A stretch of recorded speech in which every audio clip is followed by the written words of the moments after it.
Hoje eu recebo aqui com muita satisfação, a gente conversa de vez em quando, enfim, porque nós estamos na semana de aniversário de Balneário Camboriú, 54 anos. Eu sempre falo que ele é pesquisador, historiador e escritor, Isaac Borba Correia. Isaac, eu já vou saindo com a primeira pergunta, que às vezes eu faço aqui, eu digo aqui, foi lá que tudo começou. Afinal de contas, Balneário Camboriú, né, depois da sua emancipação, Camboriú, enfim, o início foi na Barra ou aqui no Pontal? Primeiro prazer te rever, tudo bem? Cidadão benemérito de Balneário Camboriú. Muito obrigado. E a satisfação que a gente está aqui já há alguns anos, né, fazendo isso, né? Verdade. E eu te desejo que tu continue por muito tempo me trazendo aqui, porque a gente sente mais vida quando pode ser útil em alguma coisa. Rapaz, eu vou dizer uma coisa para ti, a história não muda. Não muda? Não muda, mas a gente pode ter encontrado novos documentos. Sim. Que traz novas luzes. E o fenômeno da internet, eu vou dizer uma coisa para ti, está mudando tudo. Olha, só para tu ter uma ideia, sim. Antigamente eu tinha que ir ao Rio de Janeiro, se não ficasse um mês lá eu não aproveitava nada. Sim. Hoje, a Biblioteca Nacional, só para tu ter ideia, disponibiliza mais de 10 milhões e 600 mil páginas só de jornal. Só jornal. Só jornal. Agora tu vê, fora os outros documentos, as revistas e tal. Sim. O Arquivo Público do Estado também está botando na internet agora a sua documentação. E tudo com buscador. Sim. Você bota o nome ali, Camboriú. Camboriú. E o que tem de Camboriú vai vindo, porque antigamente chamava Camboriú, né? Sim. O distrito foi criado como Camboriú, a cidade também, criado como Camboriú. Então, aparecendo muita documentação, mas não é pouco não. É verdade. Tá? Trabalho para ti. Nesse último ano apareceu muita documentação e uma delas derruba o mito da antiguidade da Barra, infelizmente. Eu já tinha assim, notícias disso, mas não tão contundentes. Certo. E era uma coisa já tão sedimentada de tanto tempo que a gente duvidava que isso acontecesse. Eu me lembro que tem um cidadão antigo na Barra, o seu Babá, seu Osmar Linhares. Ele era muito inteligente, aquele homem. Ele foi aluno do professor Bernardino Rodrigues de Almeida, irmão do primeiro padre da Barra. E ele sempre dizia para mim que tudo começou no Barranco e no Morro do Boi. Mas eu nunca dei bola para ele. E não é que agora, essa semana aí, esses últimos meses que eu estou em processo de revisão e sempre conferindo, e eles estão sempre botando coisa nova, encontrei esses documentos que provam isso. Então, assim, vai mudando. Não tira o fato da Barra ter sido, quando começou juridicamente o município, a freguesia realmente começou lá. A freguesia até temos dúvida. E é um dos pontos mais controversos e mais misteriosos da nossa história, é a construção da Igreja da Barra. Por que, Isaac? Rapaz, essa aí que está aparecendo no vídeo. Acontece o seguinte, ali é a freguesia, né? Antigamente não se criava um município ou uma cidade, é a freguesia. A freguesia o que é? Sim. A igreja sede. Luiz Alves, até hoje a gente fala onde é que se avavou na freguesia. Antigamente existia a paróquia e ela era elevada à questão de freguesia. Então essa freguesia que tu viste ali era branca com amarelo. A freguesia é a construção física da igreja. Perfeito. Nós éramos fregueses. Sim. Certo. Então, existe a lei, então o mito de que ela tem não sei quantos anos se cai por terra, porque por ser a religião oficial do Estado nessa época, ela era construída através de lei. Então tem a lei que cria, então ela tem um começo. E a lei cria e nem sempre logo em seguida se começa a construir. Perfeito. Então foi criada em 1840, a primeira vez que se criou uma lei, criando-se uma freguesia, uma paróquia na cidade. Só que não existe nenhum documentozinho sequer provando que ela começou a construção dela. E aí, só em 1849, 9 anos depois, ela é elevada misteriosamente à freguesia. Sim. E aí é que começa a construir. Aí começa a sair os primeiros papelzinhos dizendo que ela está em construção. Certo, exato. Só que tem um padre aí de Porto Belo no meio dessa história toda, que fala que a igreja de Porto Belo passa a pertencer à paróquia de Camboriú, em 1844. Então ficou uma coisa bem estranha. Sem dúvida.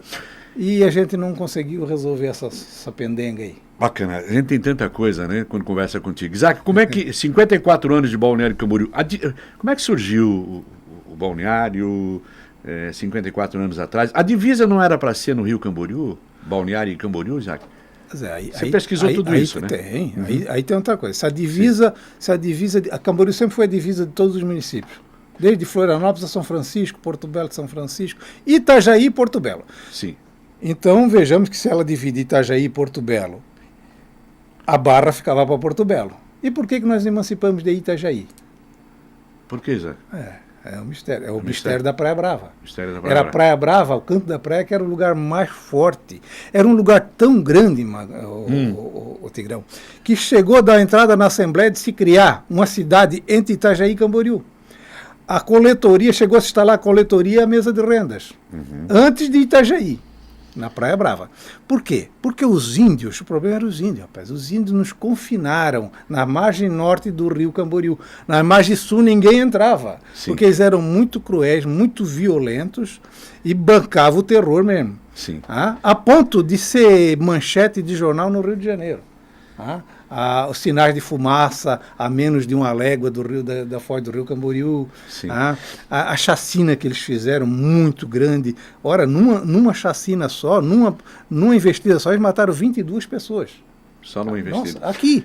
Então, quer dizer, é muita gente, era um ataque muito forte. Se você é um estudioso, você é um historiador, por que Camboriú separou de Balneário Camboriú? O que aconteceu, Isaac, há 54 anos atrás? Por quê? Tu estudou uma história muito emocionante, que a gente está entrando com novos dados aí, Sim. É o fato de ter acontecido a mudança da sede da Barra para Camboriú. É uma coisa estranha que tem um porquê no fundo disso tudo Sim. aí, que nós vamos analisar no livro. Mas não foi uma coisa mais errada que eles fizeram. Transferir a sede. Era uma coisa que não existia, esse negócio de transferir a sede, não tinha como fazer isso. O que é que tinha que acontecer? A Vila do Garcia tinha que evoluir para um distrito e se emancipar. E se criar uma cidade lá. Rapaz, então passaram a cidade de Camboriú para a Vila do Garcia. Os Garcia, que era a maioria de lá, Sim. quem não era Garcia era Pereira, era Bernardo, mas era casado com Garcia, eles não quiseram mudar o nome da cidade. Para que mudar o nome da cidade? Nem eu queria também. Se essa cidade se chamasse Correia, por que eu ia querer que mudasse o nome? Sim, né? Sim. Então, assim, os Garcia não quiseram usar o nome de Camboriú, mas eram obrigados. E o pessoal da Barra, que tinha o nome de Camboriú, não quiseram abrir mão. Rapaz, isso aí vai dar uma confusão tremenda. Tá? E isso aí me consumiu muita dor de cabeça para resolver essa pendenga. Porque você está falando na sede, era num lugar, está falando Camboriú era num lugar, está falando do Garcia era outro, e transferir a sede política, mas não a sede eclesiástica. A freguesia em si não foi transferida. Não foi. O padre não deixou. Sim. Porque isso aí foi promovido pelos republicanos, e os republicanos deram o golpe na igreja. Então a igreja não apoiou de início o republicano. Então não deixou mudar.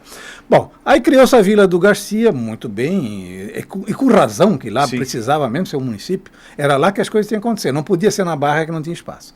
Acontece que e a agricultura era o grande forte.